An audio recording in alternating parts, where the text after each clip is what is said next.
On this episode of Narcissist Apocalypse, we talk with an abuse survivor named Lala. And Lala was in a 10-year relationship with a narcissist that loved to use all sorts of abusive tactics, including extreme versions of the silent treatment, control, and rage. It's a story about fighting for your belief in what a family should be, hoping for change, and the realization that it will never happen.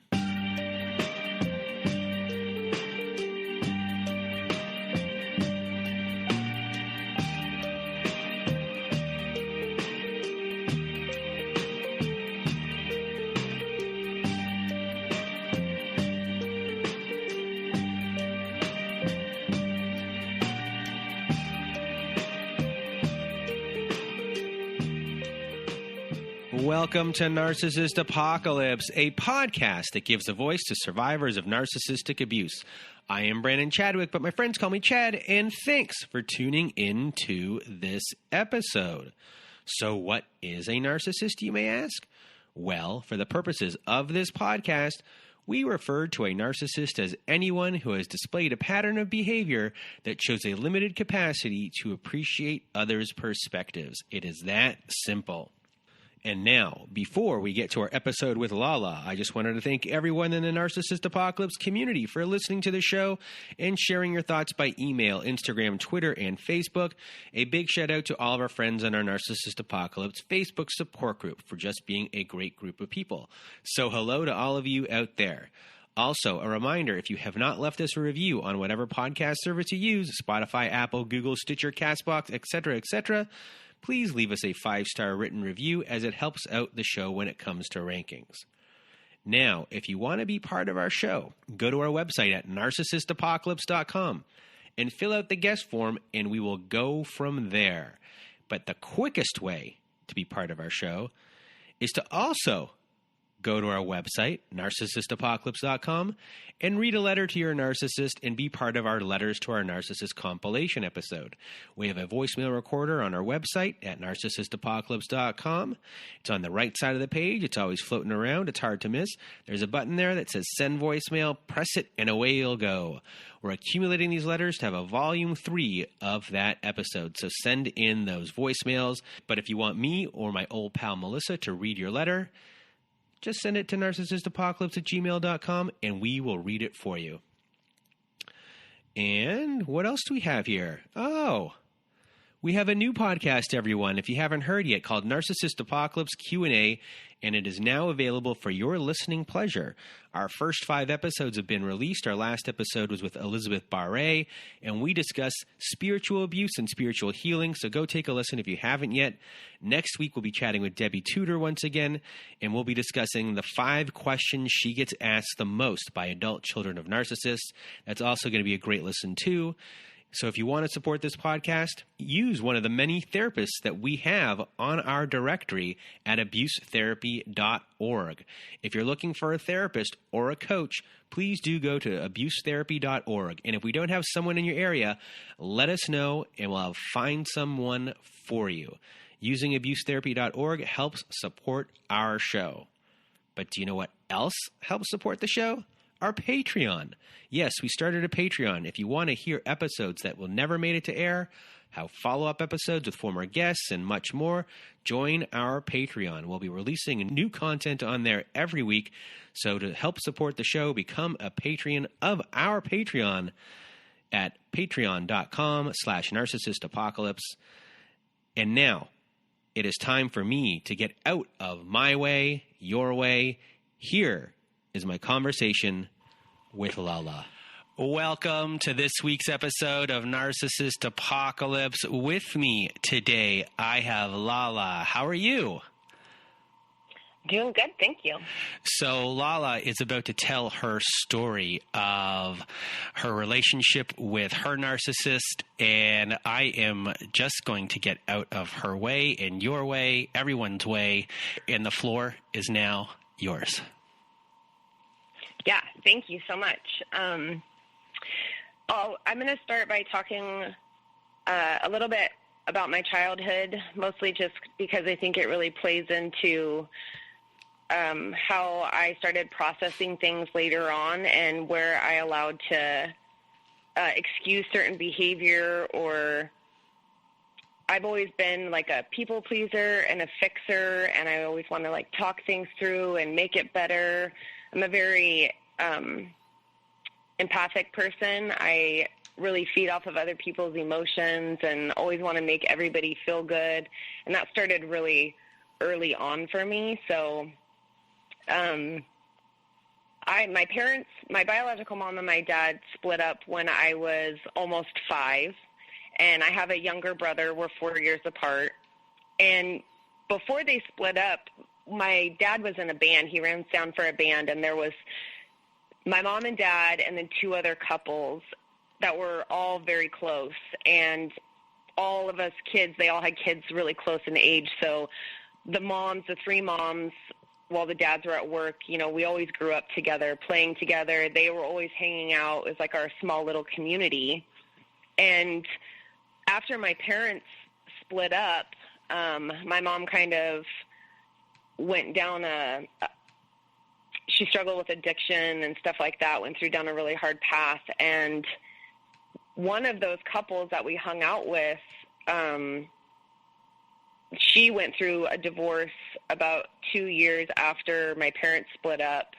And ironically, one of my mom's best friends then ended up becoming my stepmom. And when I was 8 years old, my mom got pregnant and moved to the west side of the state over in Seattle because my little sister has Down syndrome, and it was just a better environment for her. And once she got over there, she kind of just stopped coming for visits, and we didn't see her that often, mostly just kind of during the summer. So at this point, my stepmom really started taking a larger role in my life. And it wasn't until the dynamic, I guess, of co-parenting between her and my dad — she has a daughter previously too — there was just a lot of really crazy behavior that was going on. And I get the people-pleasing side of me from my dad. My dad's very much like that. Everybody says he's just a talker. You know, he can bump his gums forever and make friends with anybody. And I'm very similar to that. And my stepmom, I was always told, you know, she was just very insecure and had a hard time with my brother and I are very close to my dad, and she's not really close like that back then with her daughter. So my dad would always pull us off to the side when all this arguing was going on.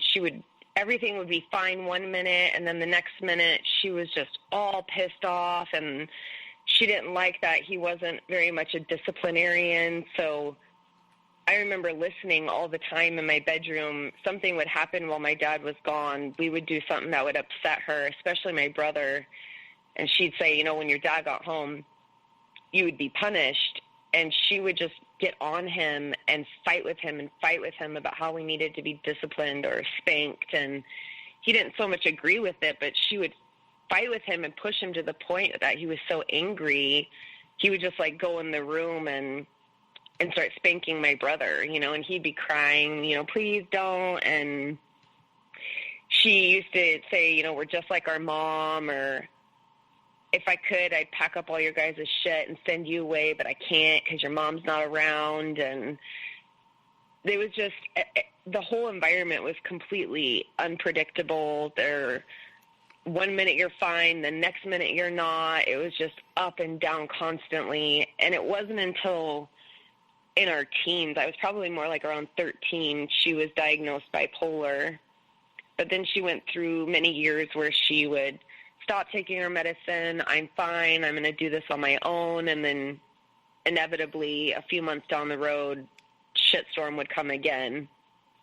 So my dad started playing this dynamic of he would back her and he would like discipline us and argue with us. And then as soon as she wasn't around, you know, he'd pull us off to the side and say, I'm so proud of you, of how mature you are, and, you know, just how you handle things. And I really want you, you know, just to imagine you're like a duck, and the way the water just rolls off the duck. You know, you just, whatever she says, however she's acting, you know, she's just insecure and she's just angry. She doesn't mean what she says. So don't really say anything to her. Why don't you go ahead and go apologize to her?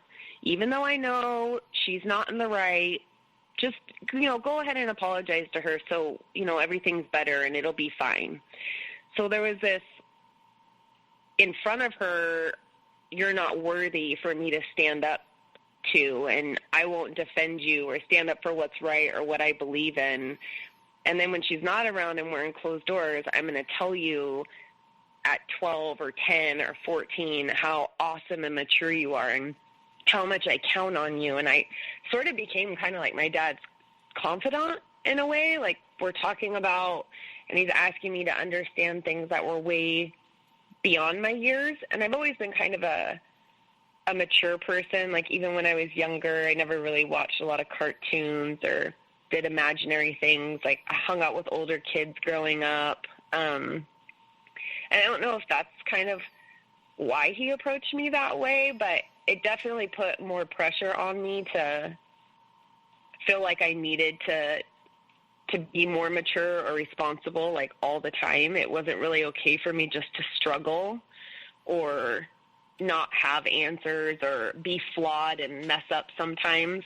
So around 14, I watched a Lifetime movie about a girl who had an eating disorder, and I thought, like, I'll try that out. I think initially my thought process, in all honesty, was I would probably maybe get attention that way, or they would see that I was really hurting and want to intervene or something. But nobody even noticed or paid attention. So what went from an experiment pretty quickly turned into a coping mechanism for me. And I figured out binging and purging actually really worked for me, coping with my emotions. And I really felt like I had a sense of control of my environment, what was happening. And so before you even got into your relationship with your eventual partner, who turned out to be someone on this narcissist spectrum, you already had all of these behaviors kind of coming in based upon how you were raised that were self-controlling in a lot of ways, and I guess maybe codependent behaviors in others. Yeah. And I for sure conditioned to accepting, this is just behavior that happens, and you just need to kind of suck it up. I was always told, cowgirl up and put your big girl panties on, and, you're tougher than just deal with it. It's not that it's unacceptable behavior or we should draw healthy boundaries, or it's okay to say that hurts me or that makes me feel a certain way. It was more or less kids are seen, not heard, and respect isn't given, it's earned. I actually ended up in treatment when I was 17 for addiction.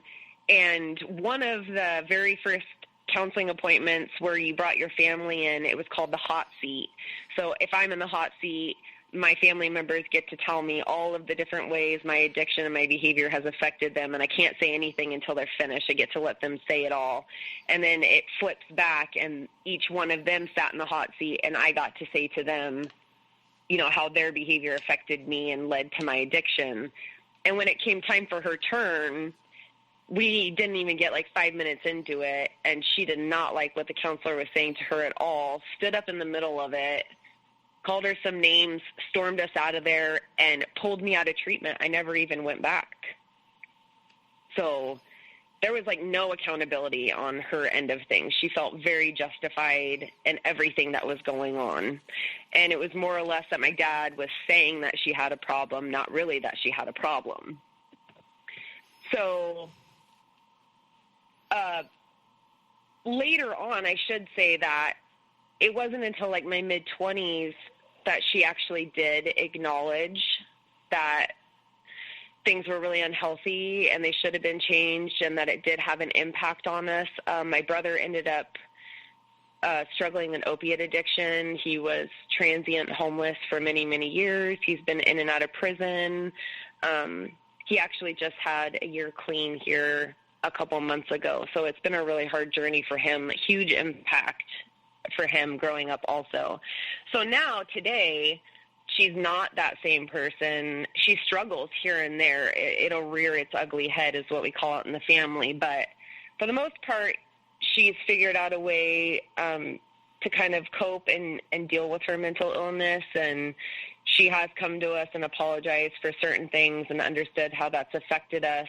And they've continued, they're still together. They stay married.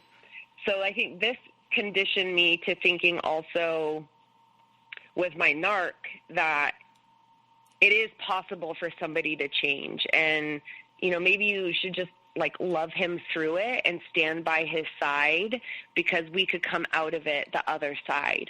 And I just kept telling myself this over and over and over again, you know, he didn't even know that he had diagnosis that came later on. And he didn't know all these years, you know, he had been single, not any kids. So he's just learning about himself and we're going to embark on this journey together. And that's obviously not at all how it turned out being. But when things got really hard, I would just tell myself that, no, I'm going to be the person that sees him through it. I'm going to be the person that sticks by his side. And we'll be 20 years down the road and we'll still be a family and we'll have accomplished all of this really awesome stuff together, you know? So embarking on your journey with him, let's start at the beginning of the journey. Where and how did you meet, and how did your trust form? Okay, so we both grew up in a really tiny little town. His graduating class, I think, had 35 people. Mine had a little bit more. So we met each other in middle school. And he was really good friends with my neighbor, and we lived way out in the middle of nowhere. So if the neighbor had a friend over, you were definitely over hanging out with them because he didn't have a lot of people to hang out with. So he had his license at that time. He's about 3 years older than me, and I was around 13, 14. He's coming out, hanging out all the time. We're all hanging out together. My parents really got to know him. My little brother wrestled. He wrestled. So they were comfortable with him, even though he was older. And when I was 14, he went over and asked my dad if he could take me out bowling on a date. So we went out on this first date, and I remember his hand was really sweaty. He held onto my hand really tight in the car, just really intense. I felt like he felt very strongly about me, a lot of affection. I felt almost smothered. It was too much for me. And after that first date, it was he was in love with me. And I'm 14 years old. This is crazy. It was way too much for me. And I'm struggling with my eating disorder at this time. Nobody really knows that. So I very quickly shut that down and just said, no, I think, it's better that we're friends. And I had this desire to go and live with my mom on the west side of the state, because my goal after high school was to get into the medical field through the Navy. So I kind of used that as an excuse with him. I'm going to be moving to the west side of the state this next summer. We should just stay friends. And we stayed in touch for a while, but, then life took over. And in my late teens, when I was 17, I got pregnant with my first daughter and had her a month after I turned 18. And then when I was 21, I was raped by my stepfather. Him and my mom weren't married, but they had a daughter together, and he was around for a long time, so it's just easier for me to refer to him that way. And so I totally check out at this point. I'm not keeping in touch with anybody back home. I'm just working, struggling. I struggled with addiction. And I stayed on the west side of the state all the way up until I was 24. And then I put myself into rehab, started going to church, built a new community, and that's where I met my first husband, or my only ex-husband. I've only been married once. And just to clarify for everyone, your ex-husband wasn't the narcissist in your life. He is not the narcissist in my life. So it's within a month of marrying him, I figured out this isn't going to work, actually. And I completely withdrew. He really used the rape that had happened in my life. It was a constant conversation, and I just pulled out of that relationship really quickly. But I also got pregnant with my second daughter within 2 weeks of us getting married. So I was pregnant like right away. And a week after I delivered her, I told him, I don't think I can do this. I really want us to have the best shot at co-parenting and being good parents together.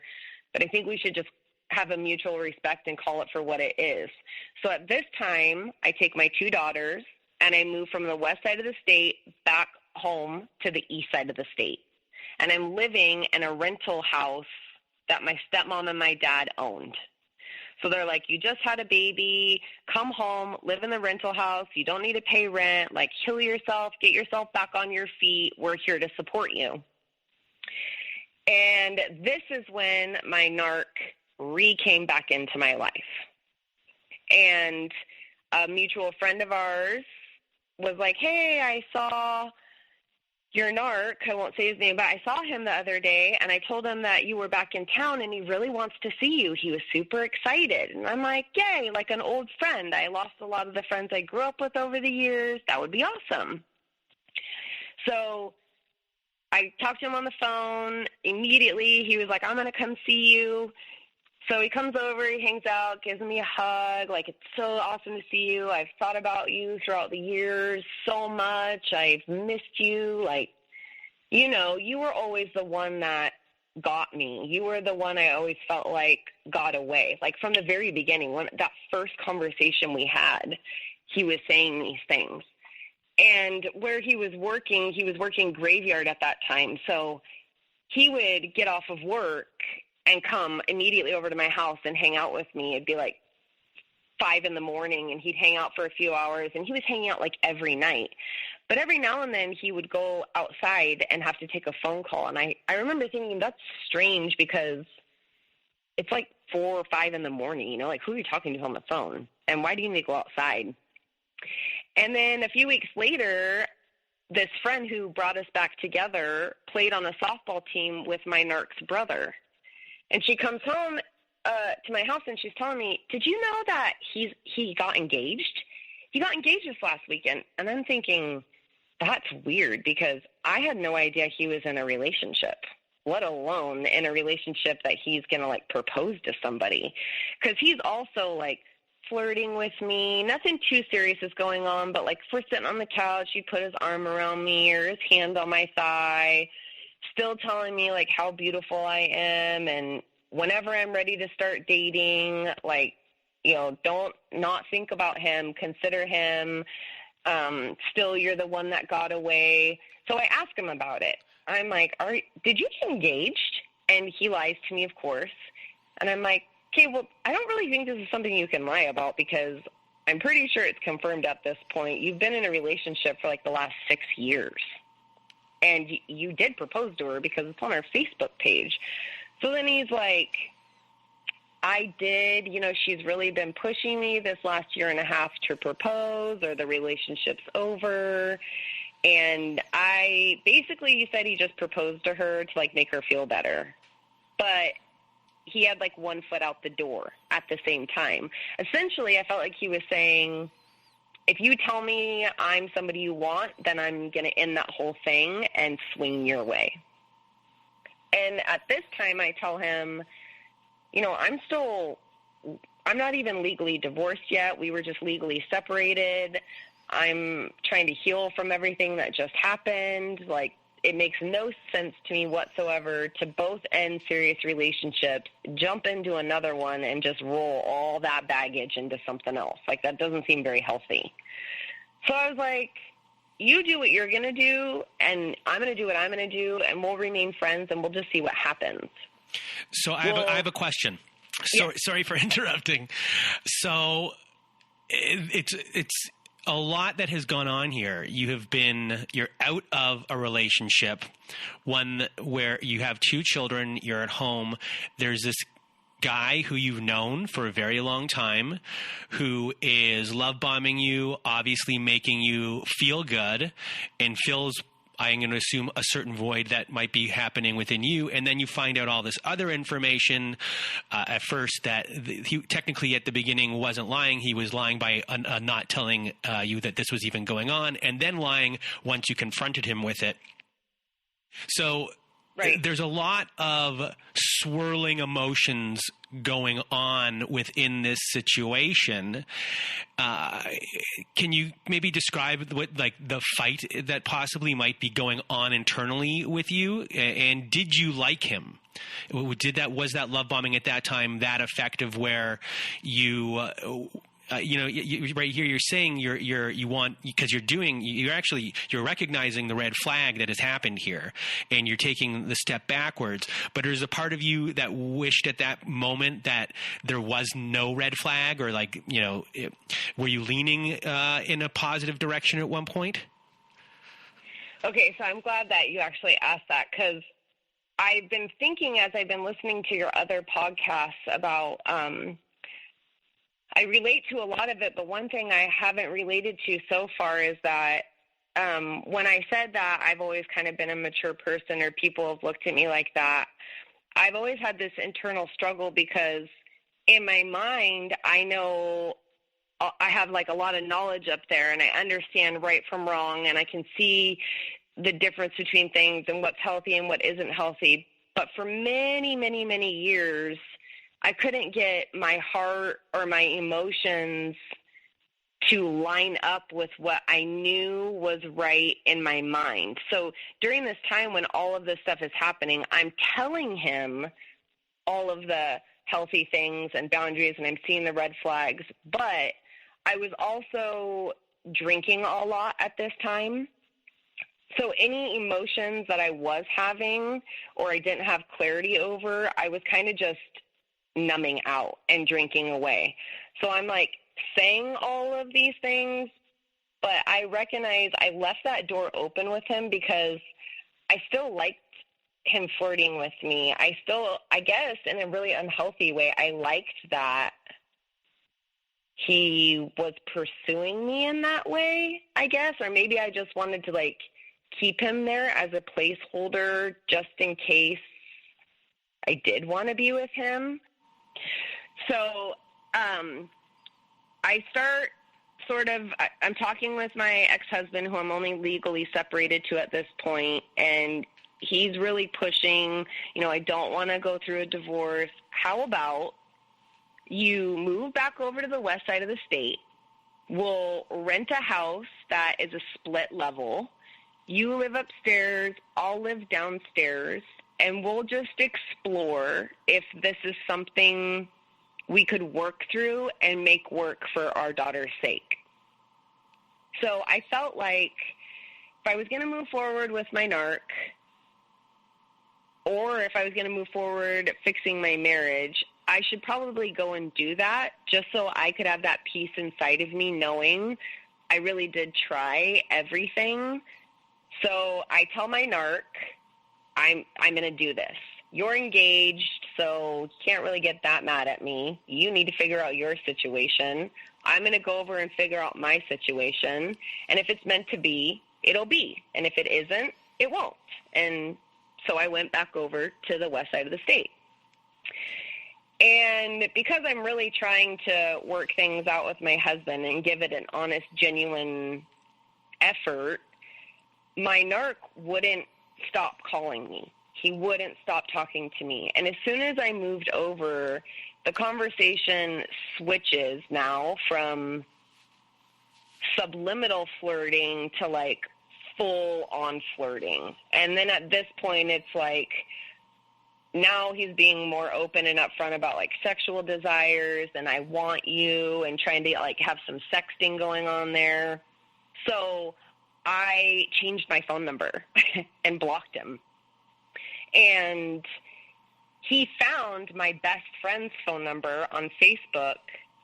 So she comes to me one day and she's like, why is this guy calling my phone? He's looking for you. I'm like, what are you talking about?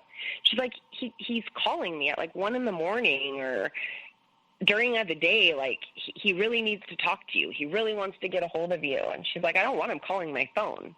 So I call her from his phone and I'm like, what are you doing? Like, that is weird. You can't just track down my friends to find me. I asked you to give me space and you didn't. So stop calling her. Like, you cannot be calling her. And he said, I just can't stop thinking about you. I'm going to break up with my fiance. I want to be with you. I'm really hoping that you feel the same way too. Can you please just send me an address? I have something for you. And once you get it, if you don't want to talk to me after that, like, I'll respect it. So I say, okay, what's the harm in it? I send him my mom's address. He had sent me like a prepaid phone or like a flip phone, that you can just buy from the store, like a burner phone, I guess people call them. Yes. And it was already activated and everything. So when I opened it, there was already text messages from him on there.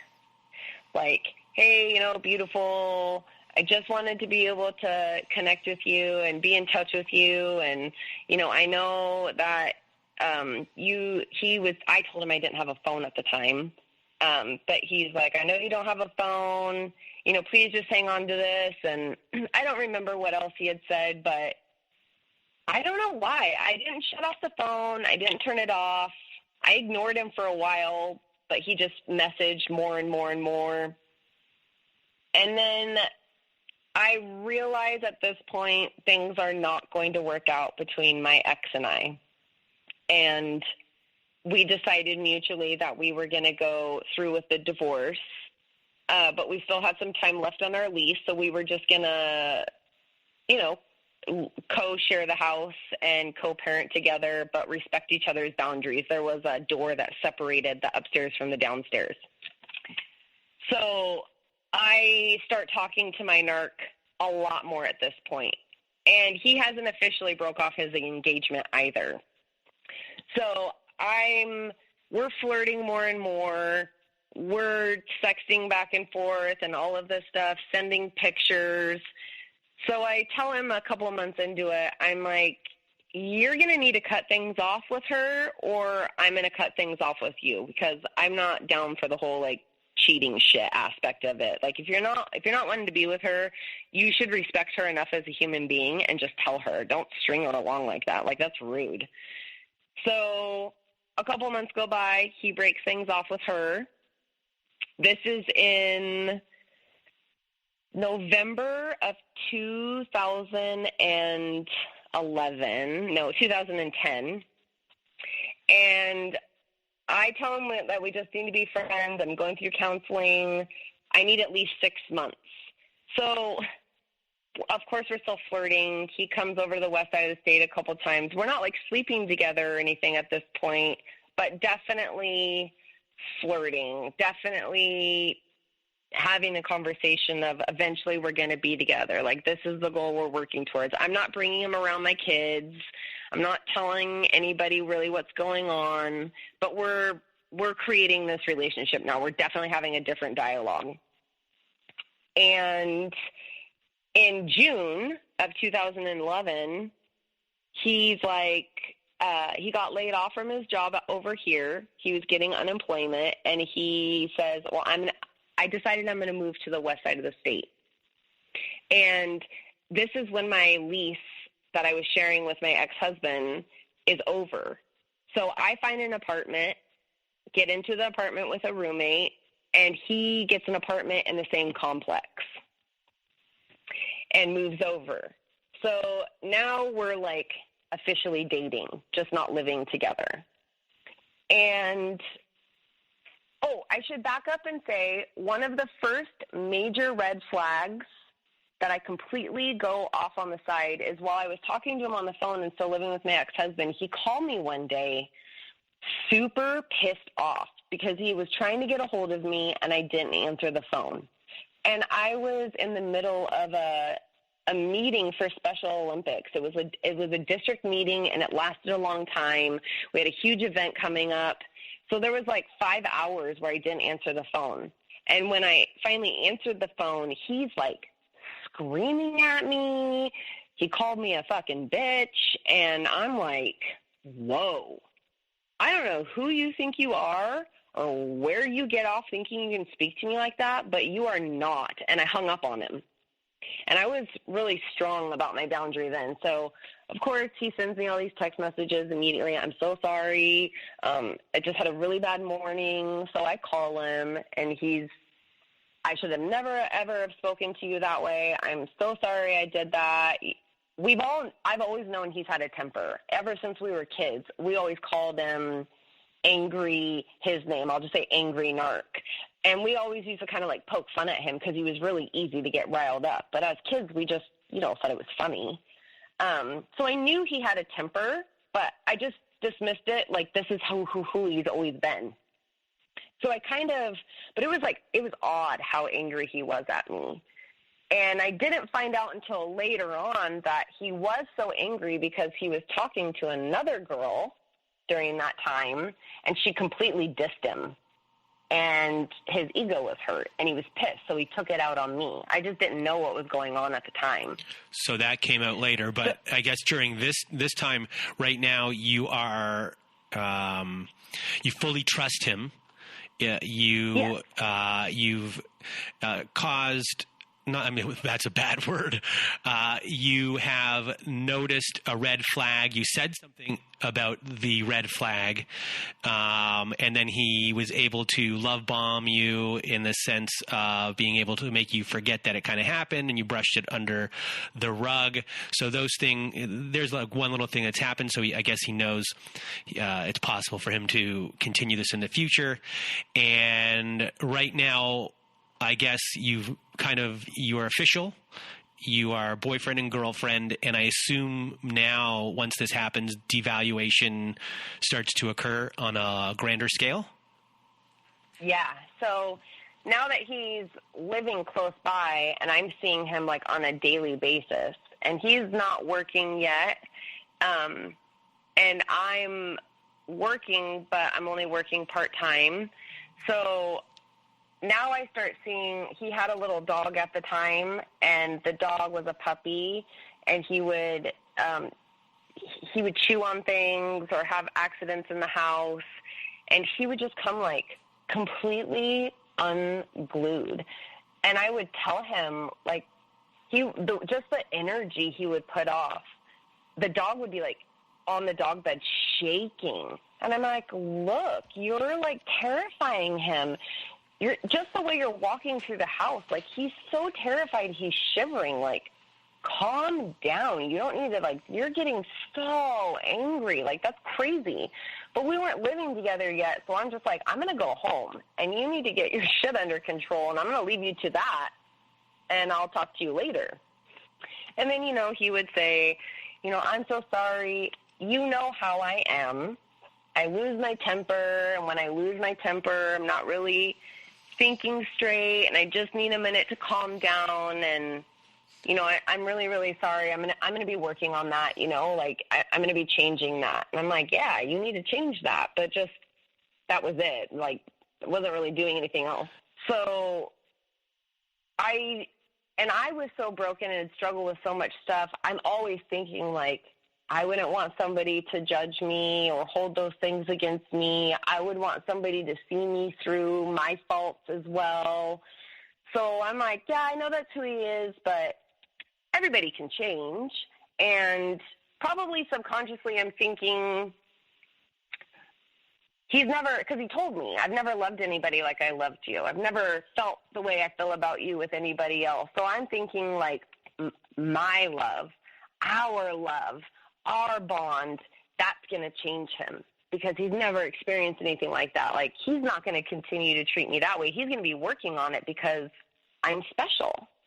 I'm different than everybody else. So I used, when he would say those things to me, he's conditioning me for what's going to come. But I'm, like, dismissing the behavior, like, oh, he's right. I know how he is. And I would think a lot about my stepmom, too. Like, yeah, that's how she was, but eventually she got better, and it's mental illness. So we didn't live separate for very long. Actually, it was only a few months, probably like 4 months. And then my roommate moved into his apartment, and he moved into my apartment. And this is going to be 2012. So in 2012, that first summer of us living together, he plans a family trip, me, him, and my 2 daughters, and we're going to go down to Oregon and stay in a beach house down in Oregon, and stay down there for like 5 days and do like because I always said, you know, growing up we would go on family vacations, and those were some of my happiest memories to look back on. And all the madness and craziness that happened in my childhood, for that 2 weeks we did family vacation, everything was fine. And they were my best memories. So I was very strongly like, I want to have that with my children. I want to create those memories and do those things with them. So I think he planned it to show me and tell me, like, I pay attention to what you say, and I'm going to help you cultivate and make those memories for your children and our family. So, I guess I should say that right before this time, I also found out that I had some cervical cancer issues going on, and I needed to have some surgeries done to remove that cancer in my cervix. So I was still on the end part of healing when we got down there. So we're laying in bed, and I say to him,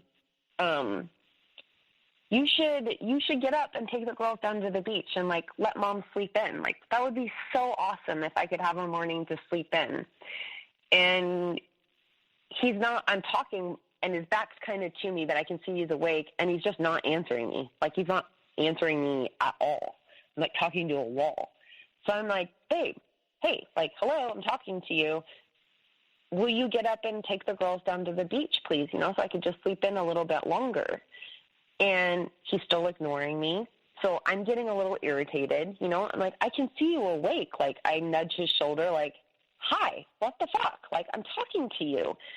And he rolls over really fast, and he's like, obviously I'm awake, and obviously I can hear you talking to me, and obviously I'm not fucking answering you for a reason.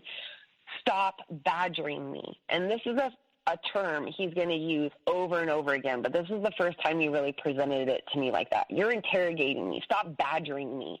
And I'm like, I'm not trying to badger you, but you're flat out ignoring me. Like, I don't know if you hear me, if you're mad at me, like, and I ask you the same question over and over again because of the way you're acting. And he gets pissed, flies up out of the bed, slamming shit around, slamming cupboards. The girls are looking at me like, what is going on? And he flips, like just flips. So I say to him, if you're going to act that way, like, I don't want to be around that. I'm not comfortable with that. I don't like that behavior at all. This is my attempt, which I know now he was triggering me from my childhood, but I just react at this point. And it's that fight, fight, or freeze, and I didn't know what else to do. So the only boundary I thought I could draw was, if you're going to act that way, like, I'm going to load up the girls and we're going to go home. Like, I'm not going to be on this family vacation creating these horrible memories with you acting that way, and I'm not okay with it at all. So if you're going to act that way, we're leaving. And I'm thinking, like, by saying that, he's going to be like, oh, shit, sorry. Like, that was really crazy, you know? Like, like he would say, you know how I am. Sorry, I just need to calm down. But he didn't this time. Me saying that just pissed him off even more.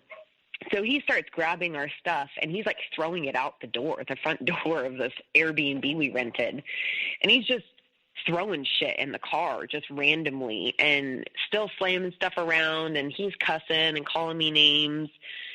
And we get loaded up in the car, and he starts driving. He won't let me drive, and he's just rage driving. I mean, he's driving super fast. He's scaring me, and I can see he's scaring the girls. So I start asking him if he will pull over. Please pull over. Like, let me drive. You shouldn't be driving that angry anyways.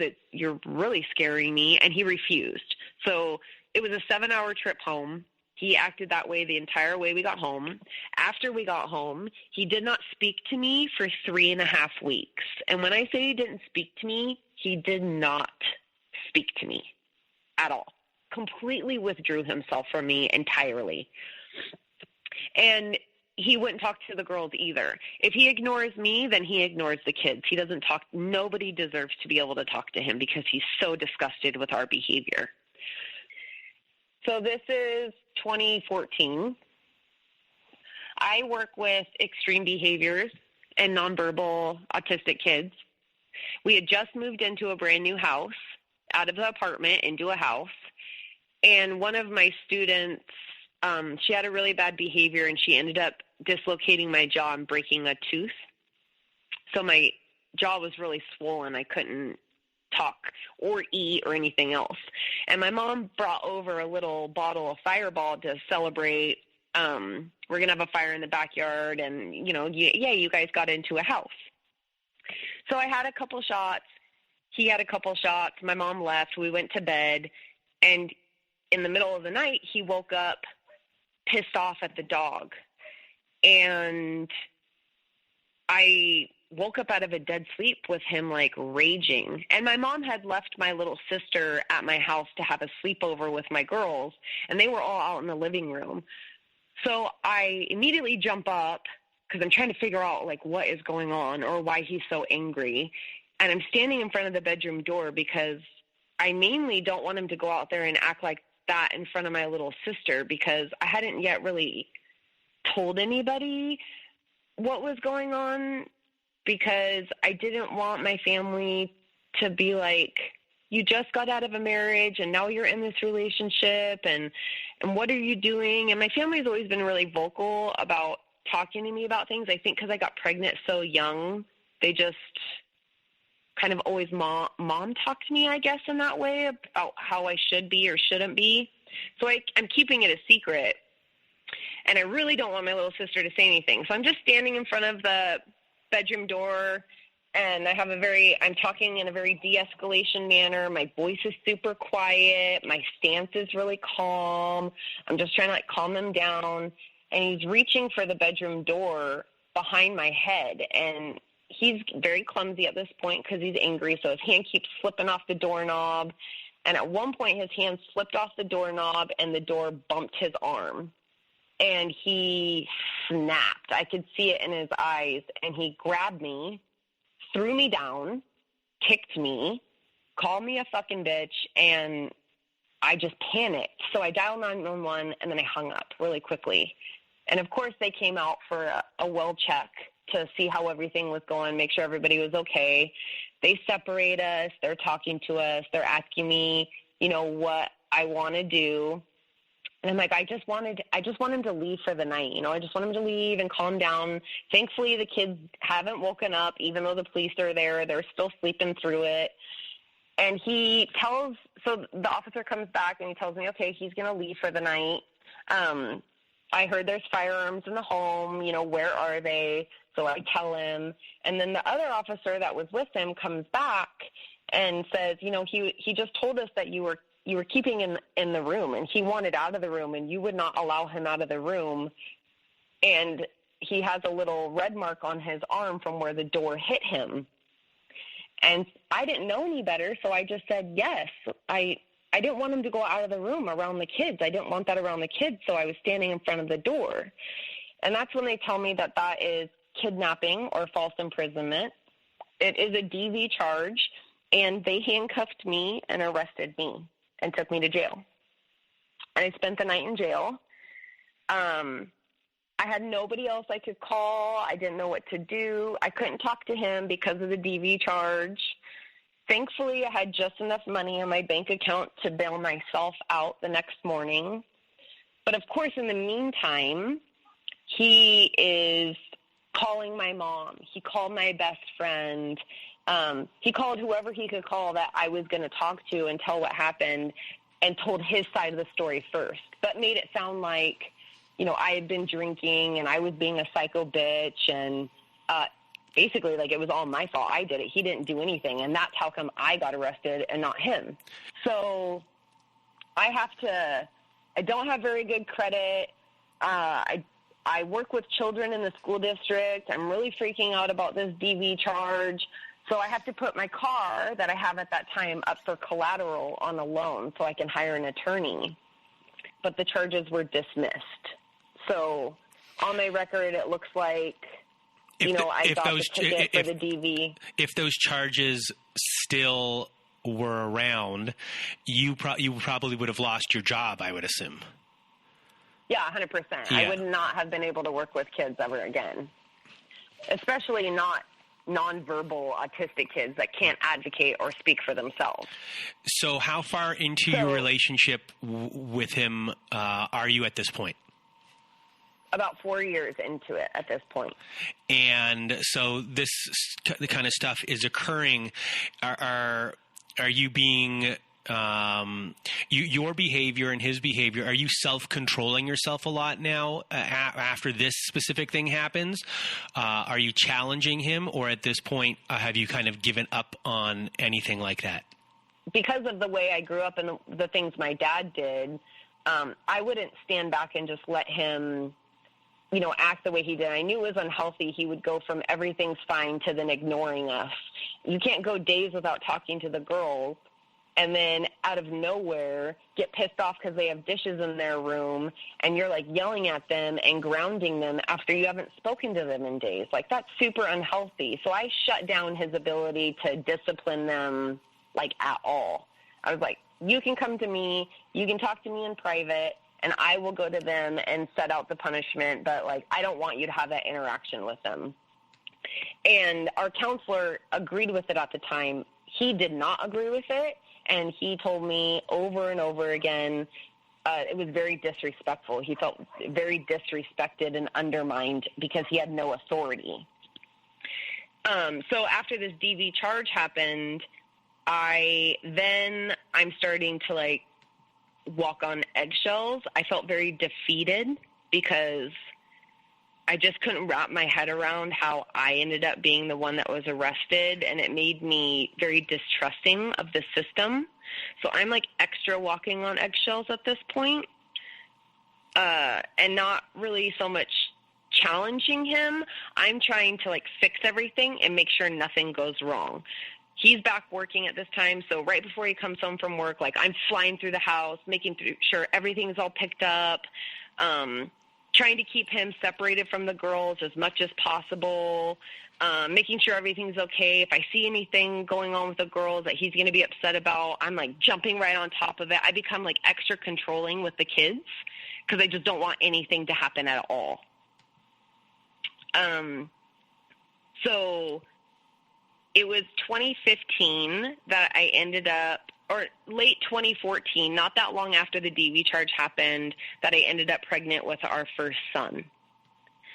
And right after the DV charge is when a whole lot of the devaluation and slandering and all of that stuff starts picking itself up.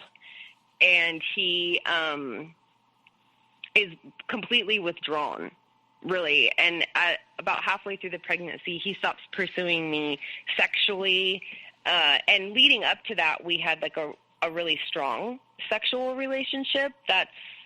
He wouldn't really connect with me any other way. He's not really affectionate. He's not like somebody who would sit next to me on the couch and cuddle me or anything like that. Like, sex is, I guess, how we intimately connected, because there wasn't really very much romance otherwise. And he said it was because I was pregnant and he was worried about me pregnant and worried about the baby, and kind of used that as an excuse. But I still thought it was kind of bizarre how detached he was. So it starts making me suspicious. And I look at his phone eventually and find out that he had been talking to this other girl all the time. And when I confront him with it, of course, he lies to me. And so I call her and I ask her what's going on, and then I go back to him with that information. And instead of it being valid that he lied to me and he deceived me and he's broken my trust and he's creating this relationship with this other girl, the only thing that we really talk about or argue about is how fucking dare I call her. Like, that is humiliating and embarrassing, and I had no right to do that. I should have just come and spoken with him, and it turned into it being my fault, and I'm blowing it out of proportion. She's just his friend, and now I've created this whole scenario, and he doesn't speak to me for like a month and a half after that. So, and pregnancy is really, really hard on me. I get really sick. I have to have like IVs twice a week. Like, it's just really not easy, especially the more the pregnancy goes on. So just to emotionally get by and cope, I kind of just tap out myself. I'm like, I don't have the energy. I'm not going to go chasing after you. My feelings are hurt.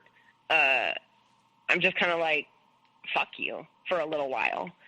And it was our agreement that he would be saving money throughout the pregnancy so that when I had the baby, because of the hours that I worked at the district, I didn't qualify for like FMLA, or like I only had so many sick hours and then the money was gone. So there was going to be like a month and a half where I was paying, he had me paying half of the rent. I paid half of all the bills, and I bought all of the groceries at this point.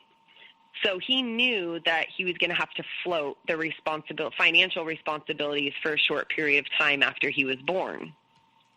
Well, when I had him, because of the cancer surgeries, there was a lot of scar tissue, and when I delivered him, I had a massive hemorrhage. I almost died within 20 minutes of delivering him.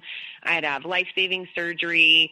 I had like tons of blood transfusions. I was really sick, so I wasn't just recovering from having a baby. There was like a whole lot of stuff that went on. And within a week of getting home, rent was due, and I'm telling him, just leave the rent money here and I'll take it over to the landlord tomorrow morning. And he's like, I don't have rent money. And I'm thinking, like, what? What do you mean? Like, you've been telling me this whole time. We had this plan. Like, I don't understand. What do you mean you don't have the money? Like, I'm just blown away. And, of course, there's no accountability.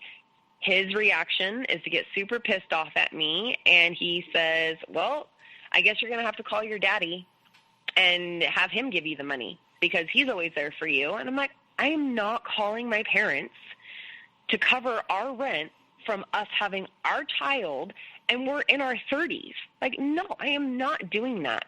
So he gets in his car, and he leaves Western Washington and comes all the way over to Eastern Washington to talk to his family. And of course, he's telling them all of this crazy shit about me and a completely different story of what's going on. And he blocks me.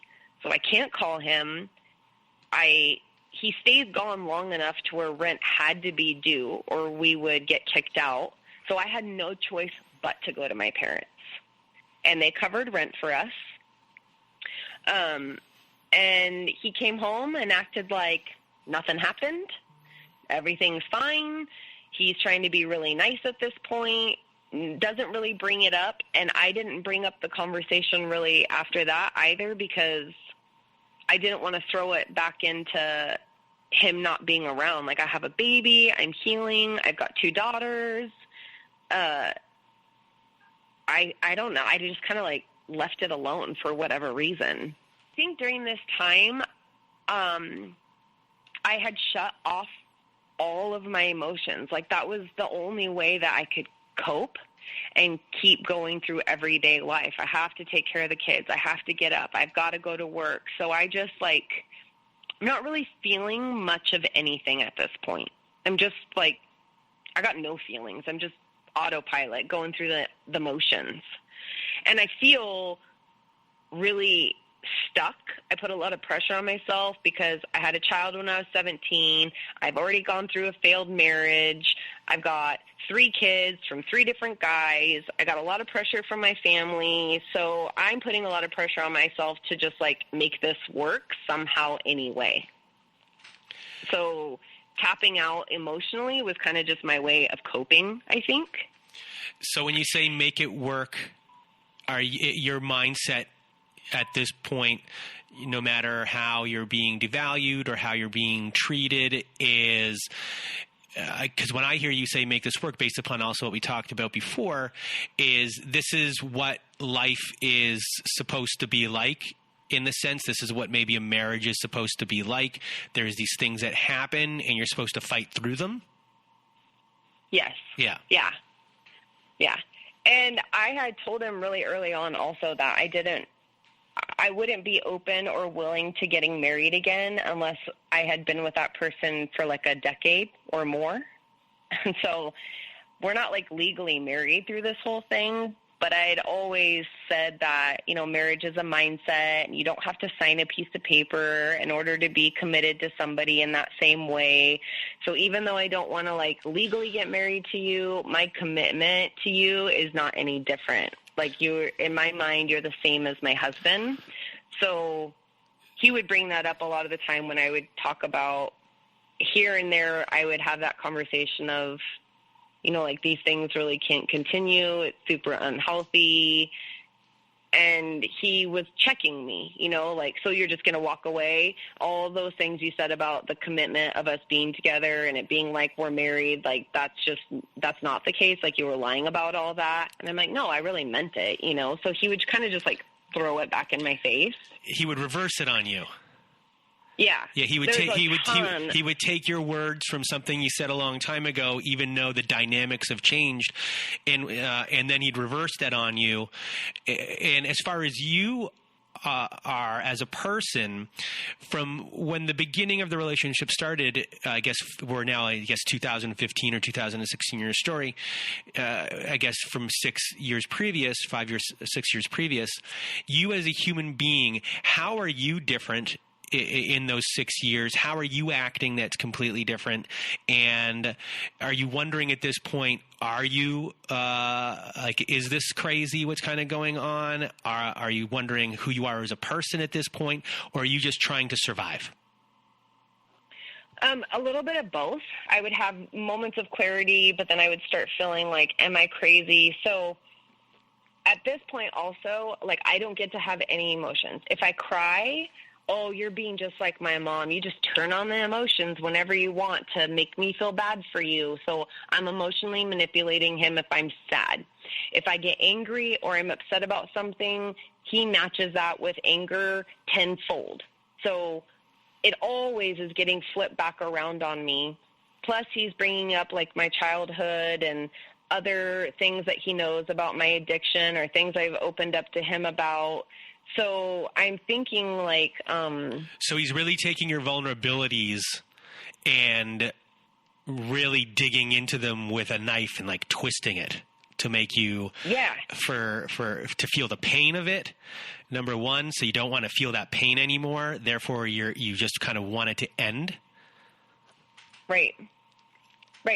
And I'm like, he knows that I'm a fixer. He knows I want to make things better all the time, and I'm very uncomfortable with people being mad at me. And prior to him and I being together, I'm like a social butterfly. I've got a ton of friends. I'm involved in Special Olympics. I play on all these unified teams. I am the district representative for Special Olympics. I have friends over all the time. I love hosting people and making food and watching them enjoy it. And he's just like, he has no friends. He's not a social person. And the few times that we would go out around my friends, he would really embarrass me. And of course, then my friends are like, what the fuck, Lala? Like, what are you doing? You know, like, you should not be with that person at all. And I didn't know how to explain that to somebody else. And I didn't know how to explain like my need for the commitment in our relationship. So at this far into our relationship, I'm not social anymore. I'm not even doing Special Olympics. I don't have any of my friends over. He doesn't have any friends, so we don't go anywhere else. At this point, the only people that are going to be registering something's off or it's unhealthy is my biological mom, because she was the only family I had on the west side of the state. And I got pretty good at keeping them separated at this point too. So I'm like totally isolated, and I'm feeling crazy, like crazy making insane. Like, is it me? Am I feeding into it? Like, do I make it worse by trying to fix everything? Should I just leave him alone? Like, maybe I'm really fucked up too. I'm just like all over the place, really. So it was right around this time. Our son was probably only 3 months old, and he got offered a job back in Eastern Washington making really good money. So we decided at this point, and it was in February of 2017 that we ended up moving back to Eastern Washington. And our agreement was that he was making such good money that I would be a stay-at-home mom for the next few years until our son was old enough to get into preschool. So we moved back in February, and things are going pretty good. There's a lot of, like, hoovering that's happening. He's making me feel like everything's going to be okay. So we go through the summer. All is pretty well. Nothing really major is happening. And so I was also told after I had our first son, because of all of the surgery and all of the scar tissue, and they had to cauterize blood vessels, they were like, it's very, very, very unlikely you would ever be able to get pregnant again. And if you were to become pregnant for some reason, you should not go through with that pregnancy, because you wouldn't survive it. Like, you would not make it through another delivery. So we highly advise that that doesn't happen. We're about 8 years into our relationship, and I had found out on my birthday that I was pregnant with our second son, which was completely unexpected. I never even considered or thought that I would have another child. So that was super shocking. And so I'm telling him that I really don't think that we should have this child. It's medically not safe, and it puts a lot more stress on top of you, and we've already been struggling. And he went in between, yeah, we should not go forward with a pregnancy, and then he had that week where he just flipped and called me every day, bawling his eyes out. So we decided to have the baby, and shortly after that, he decides to surprise the family, and we're going to go to Hawaii. We get to Hawaii, and it's horrendous, like one of the most awful experiences of my life. And then we get home, and it was so much stress and so awful that I ended up my water broke, and we had our son super early, and he ended up in the NICU. And he's bitter at this point. I kind of feel like he said all of that stuff to me and said that he was supportive and wanted us to go through the pregnancy, but like subconsciously or maybe underlying, he wanted me to override it and say, no, we're not going to have the pregnancy. So it was right after he got released from the NICU on Mother's Day of 2018. And it was probably mid-July, I finally worked up the nerve to look at his phone. Our autistic son really likes watching Ghostbuster videos on YouTube, and he had it one night late after my Narc was asleep, so I took the phone and I started looking through it, and then this is when all of these suspicions or things that I've had in the back of my head lurking, it all starts being confirmed. So I see all at one time the amount of pornography he's watching. I see all of the dating apps that he has accounts for. I see that he was going to the bar all the time, and I had no idea. It's at this point I thought he had been lying to me about certain things for a long time, but I can never confirm it. But now I'm realizing the depth of how much he lies to me. Like, he lies to me all of the time. So I sit on it for a few days. I'm just kind of like trying to process it, figure out like, how do I bring this up without it turning into an automatic, just huge blowout argument, because that's not going to get us anywhere. So I just start asking little questions here and there, like, have you been on any dating apps, or do you have any like profiles like from before, or have you been on apps recently? And of course, he's immediately like, no, why would you ask that of me? I would never do something like that. He's not just answering with a little lie, like, oh no, not doing that. He would like get elaborate with his shit, like, I am in love with you, you're my soulmate, I would never do that. Why would you even ask that of me? I haven't been on apps in forever. So then I say, okay, are you sure? Because I'm obviously asking you this question for a reason, and I obviously know a little bit of something, so I know that you're lying to me, and I would appreciate it if you would just give me the courtesy of just coming clean or tell me what's going on. So he's asking little questions here and there, like, what are you talking about, or when did you see that, or he's trying to gather information to cover himself and then create more lies on top of it. And when I start talking to him about the pornography, he flat out lies and says that he doesn't even like looking at pornography. He hasn't looked at it in forever. So then I pull out my phone and I open up the Google activity. And I'm like, okay, so can you explain to me why you're looking at it this much all the time when you're at work, when you're at home with me, when I'm in the hospital? Like, you're looking at it all day, every day. And then he would just say, well, that's not true. Or I don't know how it got on there like that, but I never did that. Like, somehow Google is accurate all of these other times, but when it comes to that, it had a super malfunction. And it doesn't matter if I'm trying to have a logical conversation about that. He just shuts it down and then starts arguing about other stuff. So I never get confirmation truly about anything.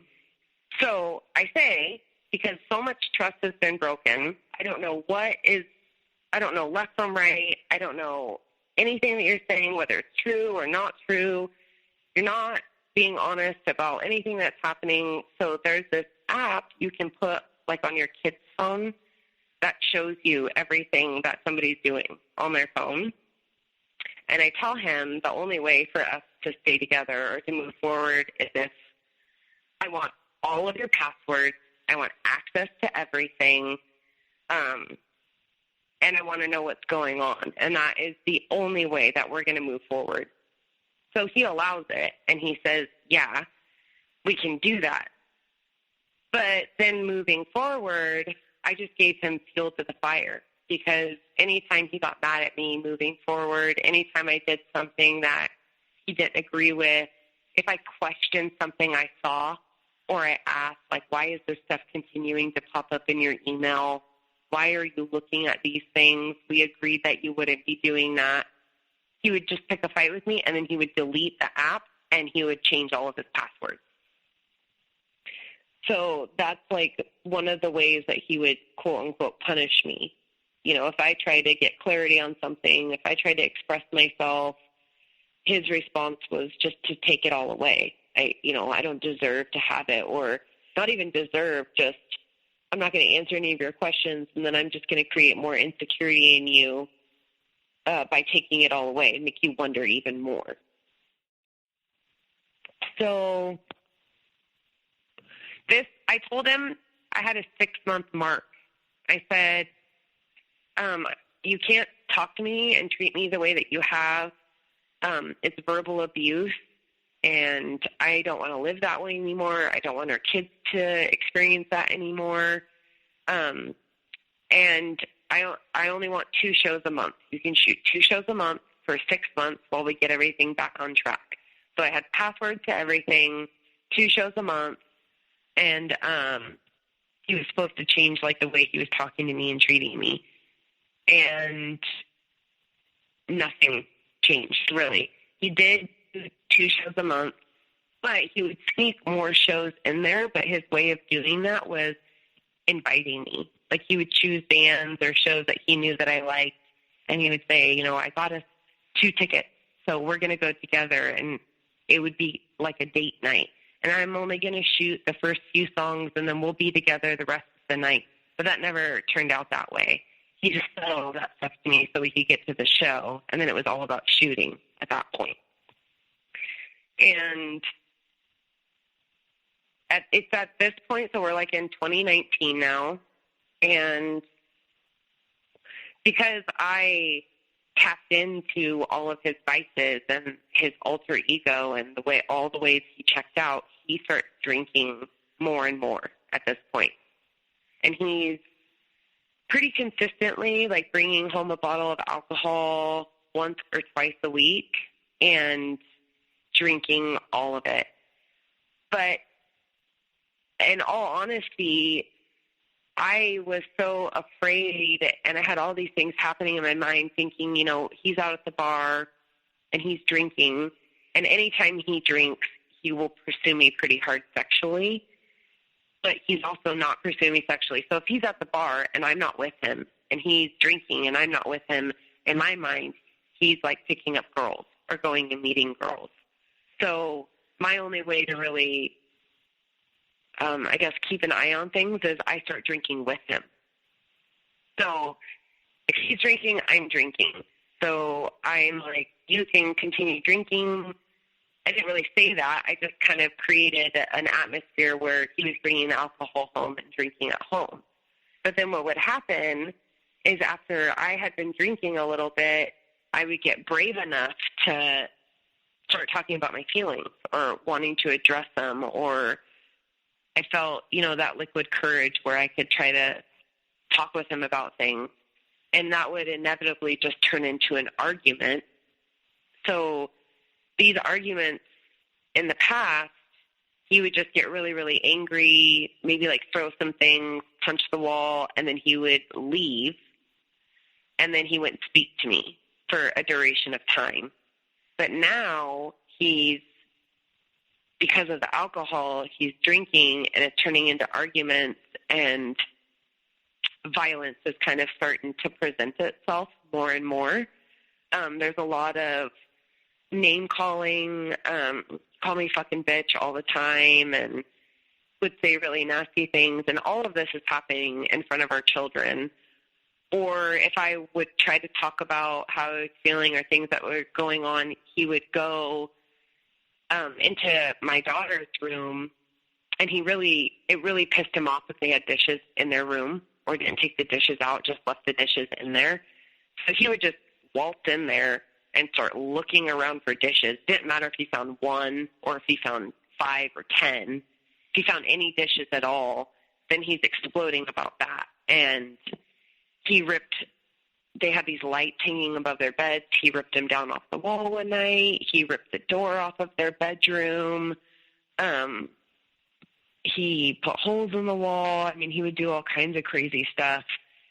And then the next day, it would just kind of be chopped up to, well, those things wouldn't happen if you guys weren't doing A, B, C, and D, and I wouldn't have acted that extreme without the alcohol. You know, with the alcohol mixed in with it, you know, that's why I'm doing what I'm doing.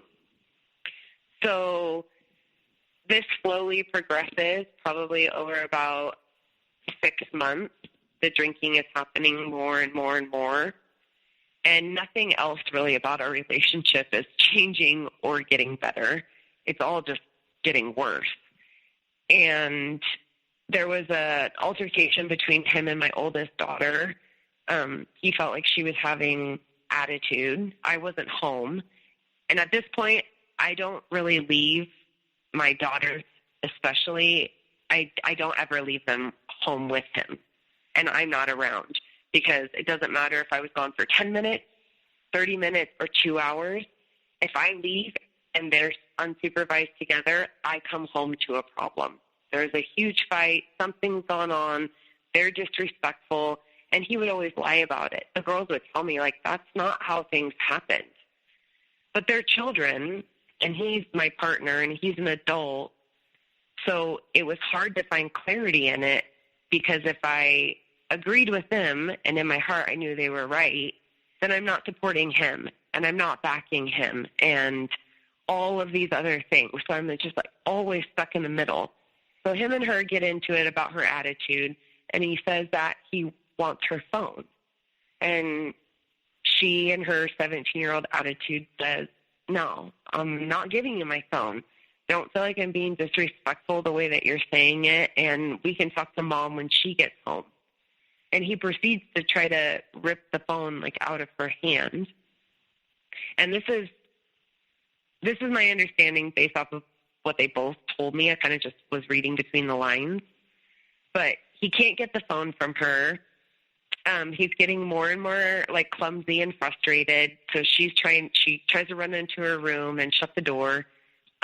She had a lock on the door at the time, but he picked the lock and he got in there. She had nowhere else to go but into her bathroom. So she goes in the bathroom. He gets in there. He's still grabbing at her. They're kind of like tussling back and forth. Like grabs her arms and her shoulders pretty intensely. And she's trying to run to the doors to get out of the house, but he's blocking all the doors. He won't let her leave. And she finally is able to like slip out the back door and jump over the fence. And she had like a full-on panic attack. Like when I spoke to her, she couldn't even talk. Like she could barely even catch her breath. And it was at that point that she said, I won't ever come back there. If he's there, I won't ever come back there. So she goes and is temporarily staying with a friend at this point. And I cannot express to him or tell him like how hurtful that is or like how damaging it is. Not only that she can't be in her own home, but I don't have my daughter with me. And he doesn't really care. He's like relieved she's not there. So the drinking continues to happen. He's still manipulating on like a ton of different levels. He is starting to like get drunk on the weekends and pass out, throw up all over himself. This has happened in front of the kids too. On Christmas Eve this last year, we went up to his parents' house. We were all hanging out. I had tore some tendons in my ankle. I was in a boot. Told him I needed his help with the kids, but of course that doesn't happen. I don't realize how much he's drinking until we get in the car to go home. And it's snowing, bad weather, and he's swerving all over the road, like almost running us off on the road. We've got all the kids in the car, except for my oldest daughter. So I start asking him, will you please pull over and let me drive? Please pull over and let me drive. And he's picking a fight with me, telling me I can't drive, my foot's hurt. I'm drunker than he is, but I had like 2 drinks that whole time we were there. So I'm like, I'm not even drunk. And he's just getting more and more angry. The more I ask him to pull over, the more angry he gets. So we get home. Our son, our youngest son, is in the back of the car screaming because he's yelling at me and he's picking up on the tension. So I have my daughter, unhook him from the car seat. He's in my lap. I'm in the passenger seat. My narc gets out of the car, takes my crutches, throws them into the neighbor's yard, comes around to my door, is pulling on the door, but I'm telling him it's locked. Like, hold on, just give me a second. The door's locked. I don't know how he managed it, but he ripped the door open, even when it was locked, pulled the whole side panel off of the car. We went inside. I'm, like, just trying to ignore him at this point, minimize it. It's Christmas Eve. Like, I'm not trying to create any drama. He passes out by the tree, throws up on himself again. Probably, like, 1:30 in the morning, and I hear noise. I'm thinking he's throwing up again. So I get up out of bed. I come down the hallway just to check on him. He kind of, like, rolls over and comes with me at this point. Sits up. Starts laughing, tells me I'm a fucking conniving bitch, I bet you enjoy this. Don't you enjoy this? And I'm just standing there like, I don't even know what's happening. He stands up, picks up the rocking chair, throws it at our Christmas tree, breaks the rocking chair, comes stumbling over like towards me, and I'm trying to keep him from going down the hallway where all of our children are. And I'm like, just go sit back down on the couch.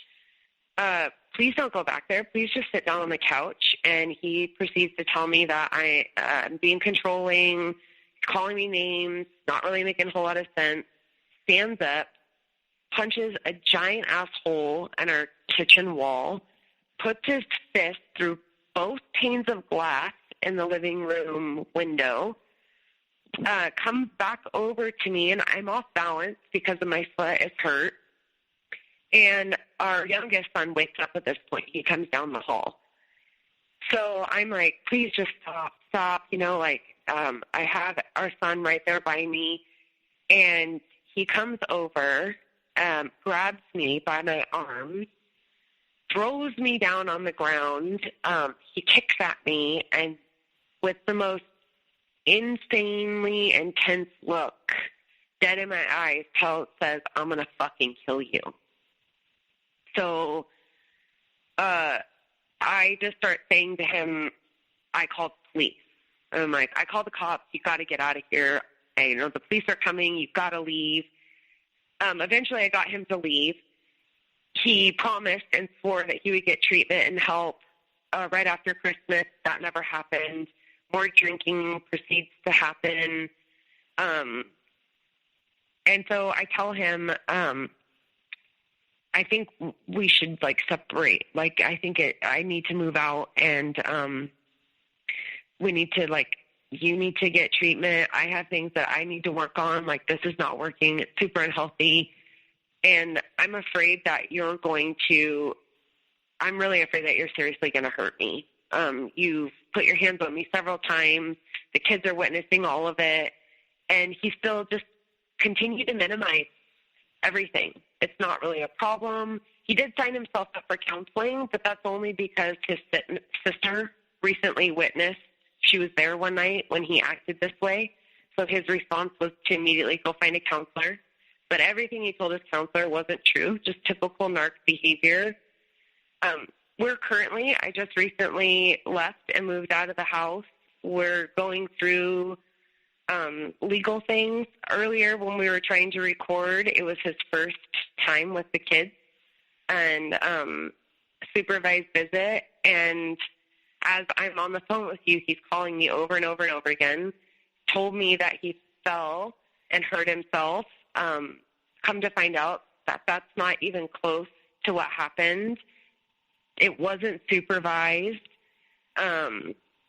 Everything is always manipulated. We have to go through so much more. I'm sure, based off of all the other stories that I've heard, that it's probably going to get worse. And I know that he'll use the children to manipulate the situation to the highest degree. I know that he doesn't have any interest, really. The only interest he has in them is how he can use them to control me or to control the situation. So I know in my heart, and I'm 100% sure that, like, I have clarity today. I am not confused. I fully understand that it is abuse and that the abuse will continue to happen unless I remove myself from the situation. Like, the only way the abuse is not going to happen anymore is if I take myself out of it. He's not going to come to, like, some realization. He's not going to have some sort of epiphany. Like, nothing's going to happen that's just going to make him magically get better. And it's not a matter of going and seeing a therapist once a week for a year, and it will eradicate all of this shit. Like, I know that that is not reality. So you're still deep into this in the separation process? Correct. You're in the separation process and, I guess, child custody and mediation. Correct. And how has that gone so far? On his end of things, he flips between being really angry and manipulative and changes the dialogue based off of who he's talking to, and then he'll flip it totally to the opposite side and say that, he wants to work on things. And it's just because he's afraid to go into the courtroom fully and admit to everything that's been going on. I've been smart enough over the last year to document everything, to keep copies of everything.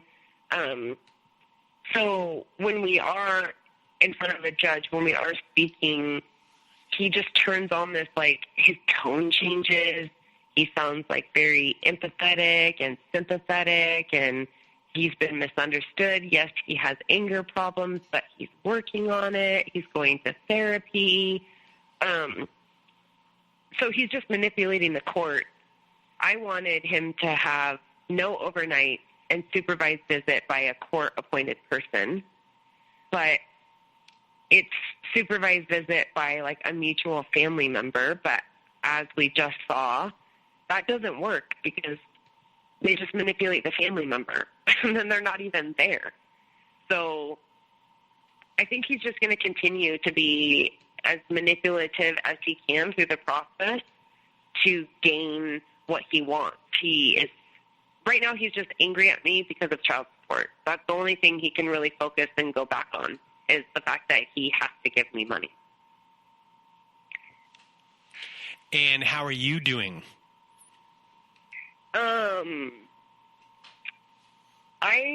I have really good days, and then I have other days where I think I was numb for so long. I felt nothing.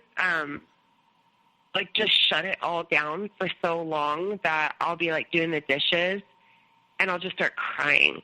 I just have tears streaming down my face. I could almost start crying. Sorry. But it's weird because I can cry, but I still don't have a lot of emotion behind it. It just kind of happens. And the tears just start flowing. But I'm going to therapy, and I'm listening to your podcast and a lot of different podcasts. And I think just having the clarity that I'm not the only one that this happens to. I'm not as crazy as I thought I was. I'm not as bad of a person as I've been made to believe, and that's been huge for me. I think just feeling so alone for so long, and then coming out of the fog of it all and realizing, I'm not alone, and it wasn't everything that I thought it was. But I think the hardest part about therapy is breaking it all down, and figuring out how you got yourself into this situation and what is in your background that led you to accept things that you've been told, or why you went along with it the way that you did, or how come you made excuses and justified for so long. More than anything, the one emotion I feel the most is I'm just pissed off at myself. Well, as for most people, it's hard to understand what happened in the sense of, people take blame because they were in it for so long. And, one of the things that I like to tell people, the old thing that I used to like to say is, you had your fence, you had your protecting fence, you had a lock, let's say you were a bank safe, and you had someone who consciously or unconsciously was a locksmith. And over time, they just kind of figured out what the numbers were, to figure out what your lock was. And it didn't matter who you were, where you came from, what background you had, or anything like that. You were in relationship with someone who was a master locksmith. Right. And they were going to try and pick your lock no matter what.